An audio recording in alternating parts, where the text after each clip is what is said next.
গোপন সংবাদের ভিত্তিতে চুরি যাওয়া জিনিসসহ 7 কুখ্যাত চোরকে জালে তুলতে সক্ষম হয়েছে পূর্ব থানা ও পশ্চিম থানার পুলিশ। তাদের আটক করে জিজ্ঞাসাবাদ চালালে চোর চক্র সম্পর্কে নানা তথ্য জানা যাবে বলে জানিয়েছেন সদর এসডিপিও দেবপ্রসাদ রায়। তিনি জানিয়েছেন, কিছুদিন যাবৎ বিভিন্ন জায়গায় থেকে চুরির অভিযোগ উঠে আসছিল, আর সেই অভিযোগের ভিত্তিতেই পুলিশ তদন্ত শুরু করেছিল। গোপন সংবাদের ভিত্তিতে বিভিন্ন জায়গায় অভিযান চালিয়েছিল পুলিশ। অবশেষে চোর চক্রকে জালে তুলতে সক্ষম হয়েছে পুলিশ। 7 যুবককে আটক করা হয়েছে। তাদের কাছ থেকে চুরি যাওয়া জিনিসও বাজেয়াপ্ত করা হয়েছে। এ বিষয়ে বিস্তারিত জানিয়েছেন সদর এসডিপিও দেবপ্রসাদ রায়।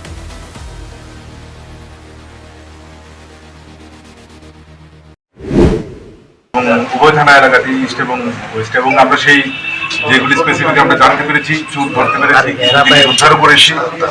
তারপরেও যাদেরকে আমরা অ্যারেস্ট করেছিলাম ওদেরকে জিজ্ঞাসাবাদ করে আমরা আরো অন্যান্য কিছু চুরের গ্যাং আমরা খোঁজ খবর নিতে পারি। তো দুই থানারই ওসিদেরকে দায়িত্ব দেওয়া হয়েছিল যে ওরা একটা টিম তৈরি করে এদেরকে ধরার জন্য।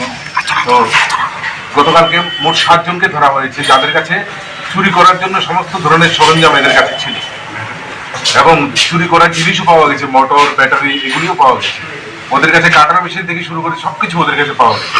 তো এরা বিভিন্ন এলাকার লোক, কোথাও ইন্দ্রনগর, আড়ালিয়া, এদিকে ধলেশ্বর, সবকিছু মিলিয়েই এদের ঠিকানা। পার্টিকুলারলি এরা একটা গ্যাং, ওরা যেখানে রাত্রিবেলা সুযোগ পায় সেখানে চুরি করে।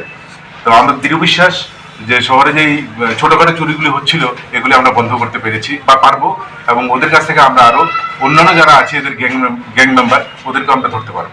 বিভিন্ন জায়গা থেকে এদেরকে জিজ্ঞাসাবাদ করে অন্যদের নাম পাওয়া গেছে, এবং ওদের কাছ থেকে সব চুরির সরঞ্জামও উদ্ধার করা হয়েছে।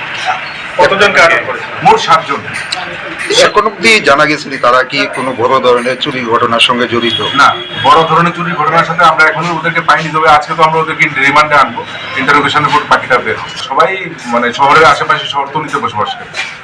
কতদিন ধরে তারা এইসব কাজের সাথে জড়িত? ইন্টারোগেশন না করে ডিটেল আমরা কিছু বলতে পারছি না।